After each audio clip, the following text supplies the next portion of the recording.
ጨለማ ተዋረደ። ምላሴ ላይ ሞገስ ጠረውት ባሮቹ በስኬት ተቀየማ ውሰድ በኢየሱስ። ዛሬ ለክብር ምዕራፍ 10 ከቁጥር 1 ላለው እግዚአብሔርን ማዋራት ማለት ነው። እግዚአብሔር ጋር መገናኘት እንደዚህ ይላል። በጌታ ስም አነባ። የሞቱ ዝንቦች የተቀመመውን የዘይት ሽቶ ያገሙታል፣ እንዲሁም ትንሹን ጽሑፍና የጥበብን ክብር ያጠፋል። ልብ ግን በዝምታ ደግሞ ሰው በመንገድ ሲመላለስ እርሱ ልብን ይጎዳዋል፣ የሚያስበውም ሁሉ ስንፍና ነው። ትዕግስት ታላቅ ማጣት ጸጥ ያደርጋል እና የገዢ ቁጣ የተነሳብህ እንደሆነ ስፍራዬን አትልቀቅ። ከፀሐይ በታችም ያየሁት ክፉ ነገር አለ፣ እርሱም ከገዢ የሚወጣው ስህተት ነው። ሰነፍ በታላቅ ማዕረግ ተሾመ፣ ባለጠጋም ግን በተዋረደ ስፍራ ተቀመጠ። ባሪያዎች በፈረስ ላይ ሲቀመጡ፣ መሳፍንትም እንደ ባሪያ በምድር ላይ ሲሄዳዩ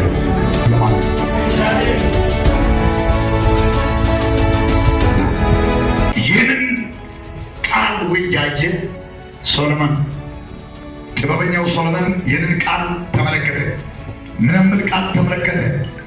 የተቀመመ የዘይት ሽቶ ይላል፣ ጠረን ያለበት ብዙዎችን የሚስብ የጥበብ እውቀት ያለበት እግዚአብሔር ያከበረው ነገር በውስጣችሁ ላይ አለ።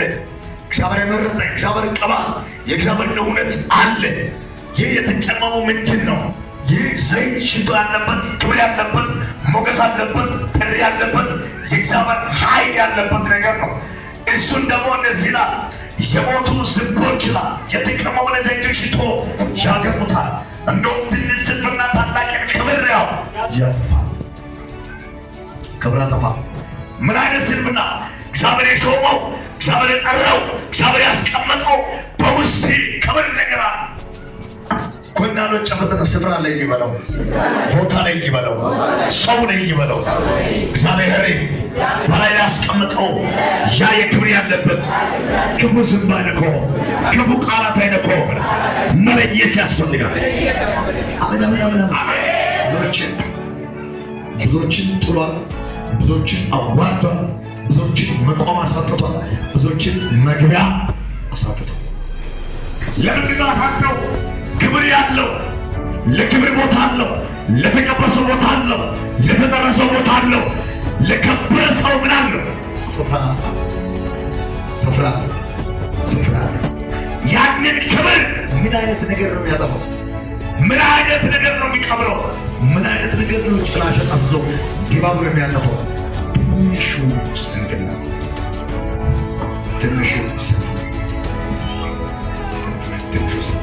ጎና ነው ጨብጥ። ስትገባ በለው፣ ስትወጣ በለው፣ ስትመላለስ በለው፣ ስትበላ በለው፣ ስትጠጣ በለው፣ ለይበት በለው፣ ራስን ለይበት።